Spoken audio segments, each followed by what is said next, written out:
Our report is all about moral development of Lawrence Kohlberg. Level 1, Pre-conventional, 3 to 9 years old. Reason according to the self-perspective. The first stage of Lawrence Kohlberg. Theory of moral development is called the pre-conventional level, specifically the punishment obedience orientation. At this stage, individuals primarily focus on the consequence of their actions, particularly the potential for punishment. They view rules as absolute and imposed by authority figures, and their moral reasoning is based on avoiding punishment rather than any understanding of the right and wrong. Behavior is determined by consequences. People in this stage primarily act to avoid getting caught and punished. They see action as a good if they lead to rewards or avoid punishment, and bad if they result in negative consequences. Focus on the external authority. Individuals at this stage perceive roles as set by powerful figures like parents or teachers.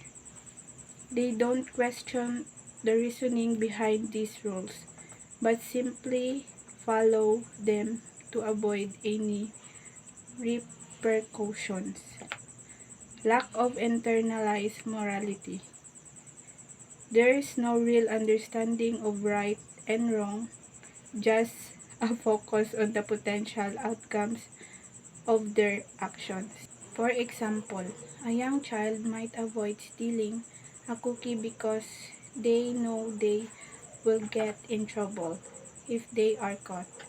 They don't understand that stealing is wrong in itself. They simply want to avoid punishment. This stage is typically seen in young children and is the most basic level and moral reasoning. As individuals develop, they move beyond this stage and begin to consider other factors in the moral decision making. This stage is important because it highlights the role of external factors in shaping early moral development. The second stage of Lawrence pre-conventional level is the instrumental purpose orientation. While this stage is still focused on the consequences like the first stage, it shifts the focus from avoiding punishment to gaining personal rewards. Behavior is driven by self-interest. Individuals in this stage act in the ways that benefits them personally. They are motivated by the prospect of receiving rewards, whether it's tangible things or satisfying their personal needs. What's in it for me mentally? The core question guiding their actions is, what can I get out of this? They may be willing to cooperate with others to achieve their goals, but only if they see a clear benefits for themselves. Fairness and reciprocity. The concept of fairness is still rudimentary. They believe in fairness only in the sense of an exchange. I'll do something for you if you do something for me. For example, a child might share their toy with another child, not out of genuine kindness, but because they know the other child will then share their toy in return. They are motivated by the potential gain, not by the inherent sense of fairness and altruism. This stage represents a step forward from the punishment obedience orientation, as individuals are now considering their own interests and needs. However, they still lack a true understanding of morality based on the universal principles. Their actions are primarily driven by self-interest and the pursuit of personal rewards. This stage is common in young children and can sometimes be seen in adults who are less morally developed. This stage highlights the importance of understanding self-interest and how it can influence behavior, even in the absence of a fully developed moral compass. The level 2 of moral development of Lawrence Kohlberg is the conventional level, 10 to 15 years old. At this level, conformity to social rules remains important to the individual. The individual strives rules that are set forth by others. The third stage of Kohlberg's theory, known as the good boy, nice girl orientation, marks the transition from the pre-conventional to the conventional level of moral development. It's characterized by a shift in focus from individual consequences to social approval and maintaining relationships. Behavior driven by social expectations. At this stage, individuals are motivated by the desire to be seen as a good person by others. They value social approval and strive to live up to the expectations of their family, friends, and community. Focus on pleasing others. Their actions are guided by the desire to win the affection and approval of those around them. They may act in ways they believe will be seen as kind, helpful, or considerate, even if it means putting aside their own desires. Developing a sense of empathy.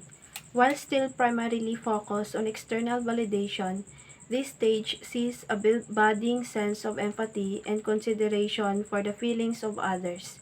They start to understand that their actions have an impact on those around them.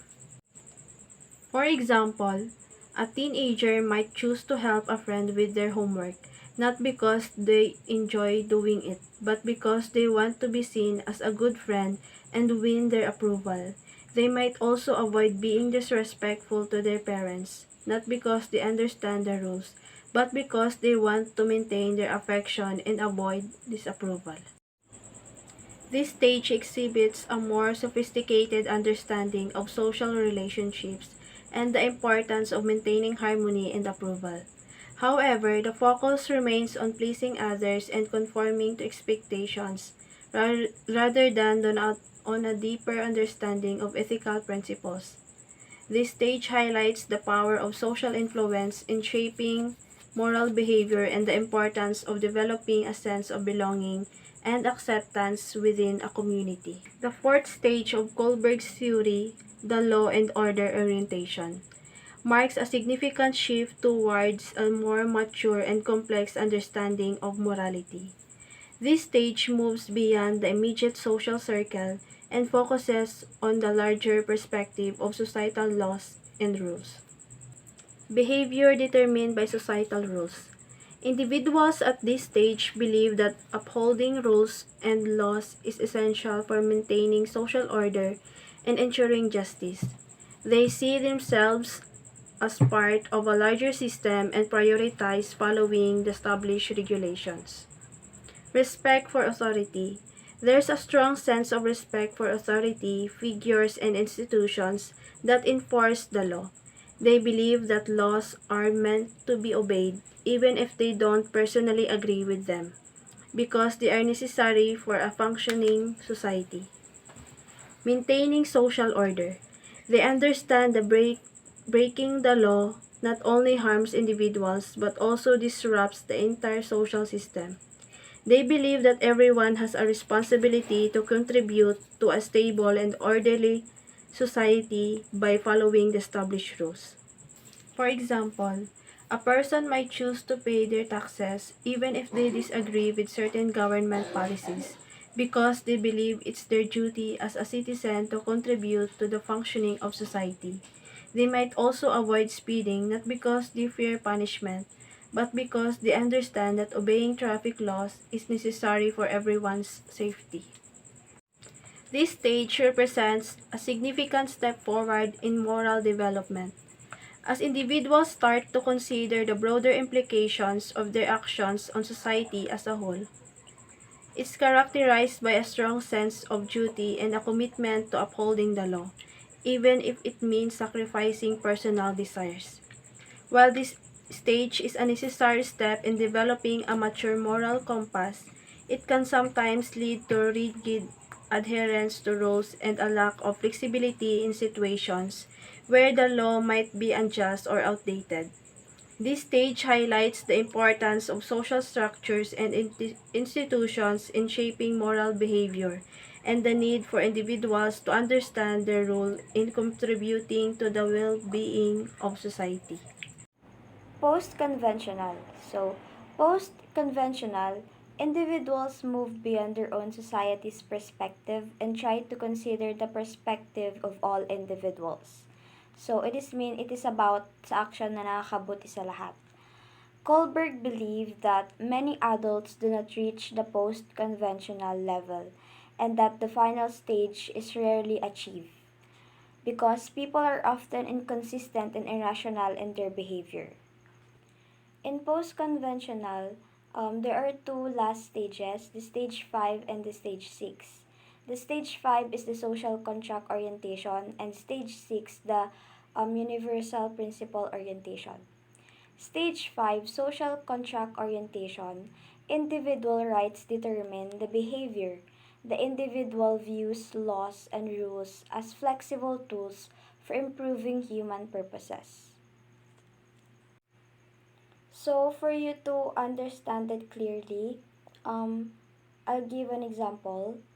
Halimbawa, isang kawani sa gobyerno, nadiskubre niyang may katiwalian na nangyayari sa asensya kung saan siya nagtatrabaho.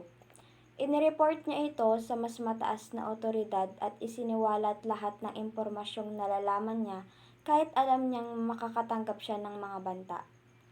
Naniniwala siyang ang pagiging tapat at paglilingkod para sa kabutihan ng publiko ay higit na mahalaga kaysa sa pagprotekta sa sarili niyang posisyon.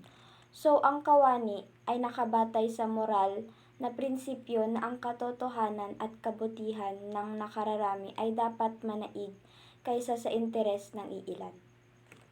People think about society in a theoretical way, considering the rights and values that society ought to uphold.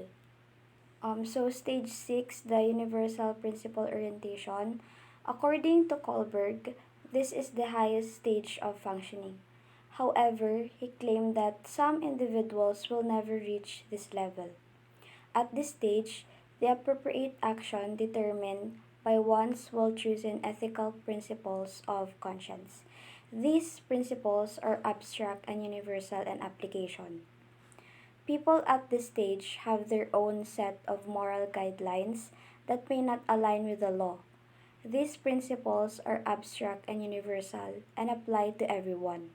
So, ang halimbawa dito ay gaya ni Nelson Mandela na lumaban sa apartheid sa South Africa kahit na nakulong siya ng mahigit 27 na taon dahil naniniwala siya sa prinsipyo ng pagkakapantay-pantay ng lahat ng lahi.